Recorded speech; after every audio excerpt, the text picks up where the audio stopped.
What's up, guys? Frugal BC here, and we got some big Algorand news today. The biggest is that the Algorand's chief marketing officer, started less than a year ago, is already stepping down. That is big news. Plus, we got a tournament from Cosmic Champs. We've got the transparency report coming out right as the CMO steps down. And we're going to look at Algorand price among some other things. So let's take a look at this. Let's start with the Algorand CMO news. By the way, guys, if you haven't subscribed to the channel already, please do so and hit the like button for those algorithms. Remember, you don't have to smash it. You can just press it gently. Also, big thanks to our sponsors, Next Non-Fungible Domains and Taco Coin. But moving on, this news is crazy about the Algorand CMO stepping down. I think this came as a big surprise. So we're going to take a look at her statement. Let's take a look at this. Jessica Chin, as justchin.algo, she put this out yesterday. After an incredible whirlwind year, I've decided to move on from the Algorand Foundation. I've learned so much from the brilliant team at Algorand and particularly benefited from the mentorship, guidance, and support of Stacy Warden. I'll be spending some much needed time with my family before heading back to a career in consumer marketing, but I'm taking with me innumerable lessons and insights. I will forever consider myself AlgoFam and have the utmost confidence that the future for Algorand is bright. And you can see gfyourself.algo saying you were supposed to be marketing Algorand, which is kind of how I responded. As you can see, I put marketing question mark. Got a lot of eyeballs on that one. But this is what's crazy about this. I can't point to a single thing she actually did. She's been very quiet. I was skeptical in the beginning because she wasn't following anybody for a very long time. Months after she started, her Twitter account was not following anybody in the Algorand space. Like it didn't, and we didn't, but more importantly, we didn't see evidence of an actual plan. You know, we heard some like three-pronged approaches and stuff. We heard some real general kind of stuff, but I didn't see anything actually materialize from the Algorand. I just haven't seen any marketing, and pretty much every bit of response, we're going to look at that response in a minute. Pretty much every bit of response just references the fact that nothing really seemed to happen in the last year since she was hired. And I was skeptical from the beginning because you come from a company like Nike, and this was a big deal. She came from Nike and WhatsApp. But if you're further down the rankings, like you're basically taking orders, maybe you're contributing some ideas, but it's easy, especially with a big organization, it's really easy to get lost in the shuffle. So I just don't see, I don't see what she was going to bring to the table, but I was hopeful. I was like, oh, let's listen. She'll have this plan and we'll see what the plan is. And we never really got it. We just never heard anything from her. And we just didn't really see a big marketing effort from Algorand. Probably the best thing that happened, frankly, is like we've been seeing a lot from John Woods. Maybe that was part of her plan. To be fair, maybe that was part of what she thought would work. I know, I'm a big fan of John Woods, and I think he's probably the best spokesperson that Algorand has had. And he's not a spokesperson. He's the chief technical officer.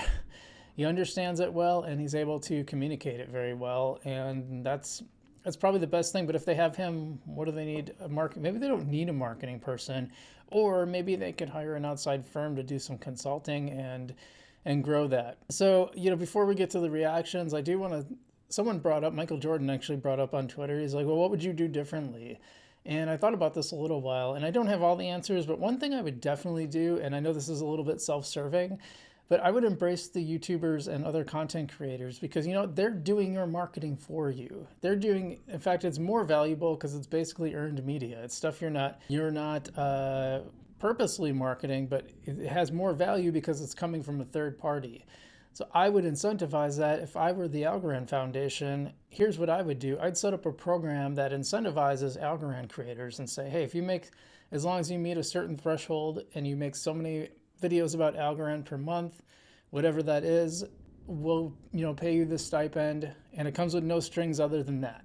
So we're not gonna make anything critical. If you make a critical video, that's on you. That's fine. We don't like it, but we're paying you to be objective. Why? Because people trust you when you're objective. They don't trust you if you're just a hype machine. So that's where I think, and they've actually had a habit of booting people from their programs who have been critical, and I think that's the wrong approach. That sends that you can't take it. I think it should be the opposite, and that's the only way, by the way, I would ever take foundation money from Algorand is if it was no strings attached and like everyone had access to it. So that's one way I think that would be really helped. When I went to Decipher, there was no press pass, and one of my fellow YouTubers, who's a friend in real life, who has an e-bike channel, he thought it was crazy when he heard that I paid full price for a ticket at Decipher. He's like, I've always gotten a pass when I go to these e-bike events because they want press there. The fact that they didn't offer that, and I actually asked about a press pass and just was ignored, I think that says a lot about their approach and how they should fix it. They seem to have a lot of money to throw at pretend shoes, but they don't have money to throw at the people who are actually doing their marketing for them, which frankly on this channel we're doing. I mean, look, I got the Algorand logo on my hat, that I wear on every show. I've got an NFT behind me from Algorand. That's built on Algorand. That's a Dale Forward, by the way, and you should definitely check out his stuff. But, what do I know? Let's pay a very expensive marketing person to not do anything for a year, or seemingly not doing anything for a year. The only thing I might be able to attribute to her, and God, I hope it wasn't, was this big mystery around that ended up being this big mystery announcement that ended up being the fact that they were holding Decipher like 4 months late. That was their big reveal. It's like that was such a big marketing swing and a miss. I mean, that is bottom of the ninth, and the high-hanging fastball is coming through, and you just whiff it. I mean, that's what we're talking about here. Anyway, I just want to look at this reaction, and then we're going to move on to some other news. Wall Street Huddle said, agreed, I'm not really sure what marketing took place, but hopefully next CMO in line can actively push for enterprise use. Crypto 411, which is Adam Bergman, he said she marketed our Algorand in her pocket. And by the way, welcome back, Adam. Good to see you making content again. And this is not mine, but Crypto for Change said, in my opinion, the best marketing Algorand could do is get Silvio to talk more, get him in front of bigger audiences and more constant engagement. And Next Block is always down to host these interviews and discussions. Yeah, and by the way, like the only one I ever talked to is John Woods. He's very involved in the community, which is so important. Community is so important in crypto. Let's see what some other people said. I get trade, so she was on the Next Gen Spaces. And by the way, if you guys haven't checked out my video on the whole shoe fiasco with Little Dirk and the Next Gen shoes and the fake the NFTs that were $500 that were supposed to get you a shoe that no one has gotten, please check that one out. That's my last video. I will include a link. I'll include it at the end of the video. Anthony says, I feel like only significant post I saw of hers on Twitter was her announcement upon joining the Algorand team and then her announcement upon departing. Really, I'm not exaggerating. No, he's not. That was pretty much it. We heard nothing from her. Now, tweeting isn't the most important part, but it would have been nice to see her being active. And, we just didn't see the evidence of what she was doing. But let's move on to some other stuff. Cosmic Champs has a new tournament live where you can actually earn for playing these games. You can earn some Cosmic Gold and some Algorand. Let's take a look at this. So it started on the 23rd, goes through the 30th, so you got some time to participate. Will it work? It's open to anyone with an Algorand wallet and device that can run the game. By the way, you can play it on Android, on iOS with the Test Play app or whatever that's called, or you can play it in the browser. So there's plenty of ways to play. Be warned, it like really drains your battery on a phone, so keep that in mind. I actually think you can, and it kind of makes your computer hot a little bit too. What are the prizes? That's what we want to know, right?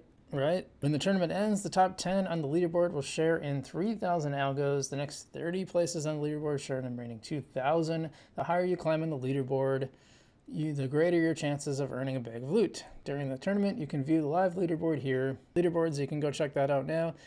Leaderboard will show the prize amount for each place. We'll have 2 bonus prizes, by the way. First player to reach 1,300 points will get 50 algo. That's probably happened already. And the first player for 1,400 got 100. Prizes are paid half in algo, half in Cosmic Gold. Let's just check the leaderboard really quick here. Yeah, we've already hit those. All our regular wallet addresses, no non-fungible domains, so I have no idea who these people are. That's kind of too bad, actually. By the way, not a lot of... Dude, you can get into the points here. There's not a whole big number of people playing. You can get over 10.6... Well, let's see. What do you got to get in points? Right now, you got to get over 1208 to get into the points. So that's not bad. And that's the tournament going on right now. You can also check past tournaments and the monthly, etc., etc. So pretty cool. Also, Algorand Foundation has released its transparency report. Let's just dig through some of the highlights put together by a friend of the channel. This is from Simian Neuromancer. Neuromancer is a great novel by William Gibson, by the way. You should all check it out. Kind of predicted a lot of cyber stuff before it came out. This is his breakdown. The highlights: DWF Labs has completed the token purchase agreement to raise 50 million USD in exchange for algo. The remaining tranches were successfully closed, and 341.5 million algo were sold for 35 million US dollars. I'm a bit skeptical about their marketing tactics and online presence, says Simeon, but they are probably one of the best in this industry, so looking forward to seeing how they'll contribute to the Algorand ecosystem. Structured selling program was paused on June 6th. I think I've talked about this on Twitter. I don't remember if I talked about this on YouTube, but that is done. That ended in June. Great sign. Supply shrinking. No need to comment here. He says, yeah, I think that's a good thing. Structured selling is done, which will stop some of the bleeding. Governance 8 million algo were distributed relating to the targeted DeFi and NFT rewards programs. It kind of broke it down. Vast majority went to Folks, then Pact. I'm curious to see how Messina is going to end up on here. But Folks and Pact took the bulk of it, tied for first at 1.875 million algo, and another 1.5 went to Tiny Man. Everyone else is under 100. There's under a million. Algo followed by Algament, Humble, Meld Gold. I don't even know what that is. Guard, Wormhole, Algorand. Oh, Messina 1's on there. I went with Messina 1 this time. I want to see what that does. And then NFT, it was Rand Gallery, Shuffle, and Algo Gems. Incentives matter, especially Algo NFT. Yep. Quarter 3, Algorand Ventures executed investments in both fiat and Algo. Total investments were 9.857 million Algo and 369,000 USD. Now remember, this is they changed their program, so instead of grants, they're doing ventures where they are active investors in these programs, and hopefully we'll see less stuff like the next gen's shoe fiasco. Social platforms seeing a robust growth rate. Algo devs grew by 8%, Foundation by 2%. On YouTube, Algo devs grew by 22%. LinkedIn, Algorand Foundation grew by 2%. Yeah, cool, but I think our growth has been for YouTubers, especially with the markets ticking up, and we're going to show that. It says, conclusion, there's been some turbulence lately, but will continue stronger. Yeah, I agree. Good transparency report. I didn't dig into it myself this time. It's a pretty lengthy report, and maybe we'll dig in more next time. And then I just want to cap off by looking at some price action that we're doing, not seeing the same pump as some of the other coins. My Mina bag really took off, and I actually was able to take a small amount of profit on that, which was really cool. Nice to see. I did that on my Sol bag as well, and of course a little bit on Bitcoin because I was buying at those low 20,000 levels. I think I even had a couple buys below 20,000. So definitely locking in a little bit of profit, but keeping most of my bag for bigger pumps.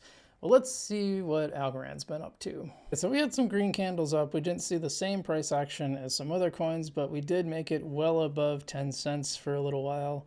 And dipped back down, now heading back up towards 10 cents. So I think those 8-9 cent lows are going to be in the past, I hope. I hope we're generally going to stay over 10. I think we're heading towards the bull run now. This is the start of it. So buckle up, stay safe, and be sure to take a little profit. So you're going to set some price targets along the way. I'll probably do a separate video on how to do this, by the way, but definitely take some profits on the way up. Don't make the mistake of just hodling till it's all gone. It's based on by the way, that is based on your general price. So you want to pay attention to what price that you've been getting with this stuff. And then if you were buying during the worst of the bear market, and your price targets are going to be seemingly fairly low. It'll be well below the last all-time high, because you want to start locking in some profits. That's how you make real money in crypto. And I already took some on Bitcoin because I'd bought so low. Some of my other coins I'm still underwater on, so I'm not taking profits. PYR pumped a lot, but I'm still slightly under. Near, I'm still a little bit under, but then Mina pumped so much, and that's going to come back down a little bit, I'm sure. Mina pumped so much that I was able to take a little bit of profit while keeping, most of the bag for much higher gains that will be coming down the road. That's it for this week. If you haven't already, I'd love it if you hit that like button and subscribe to the channel as well. You can see all our videos around Algorand and other altcoins. Going to be talking about some of these other ones that I've been working on, like Mina. We might do a deep dive into that one later on. And H-bar, we go big on H-bar. I've been looking for some news. It's just been a little quiet lately. Price is doing okay so far compared to earlier, but so check that out. Remember, you don't have to smash it. You could just press it gently. And as always, I'm Frugal BC, and I will see you in the future.